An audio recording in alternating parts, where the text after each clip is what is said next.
اعوذ باللہ من الشیطان الرجیم، بسم اللہ الرحمن الرحیم۔ پیارے دوستو، آج ہم آپ کو ظالم حاکم سے حفاظت کی دعا سکھلاتے ہیں، ظالم حکمران سے بچنے کی دعا سکھلاتے ہیں۔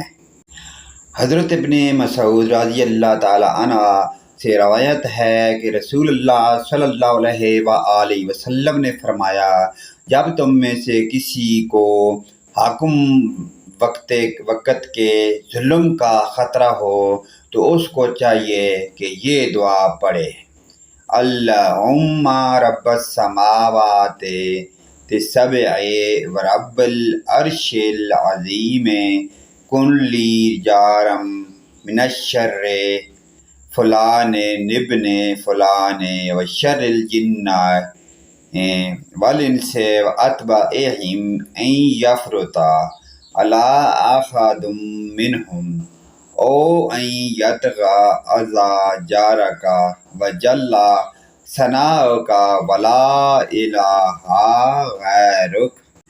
اے اللہ، ہفت فلاک اور عرش عظیم کے مالک، فلاں ابن فلاں حاکم کے شر اور سارے شریر انسانوں اور جنوں اور ان کے چیلوں کے شر سے میری حفاظت فرما اور مجھے اپنی پناہ میں لے، تاکہ ان میں سے کوئی مجھ پر ظلم و زیادتی نہ کر سکے۔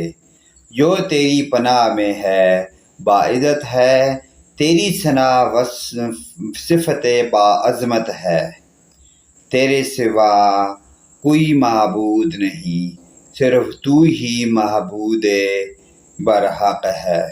پیارے دوستو، اس پیاری دعا کو دوستوں، بھائیوں، رشتہ داروں اور والدین کے ساتھ شیئر ضرور کریں۔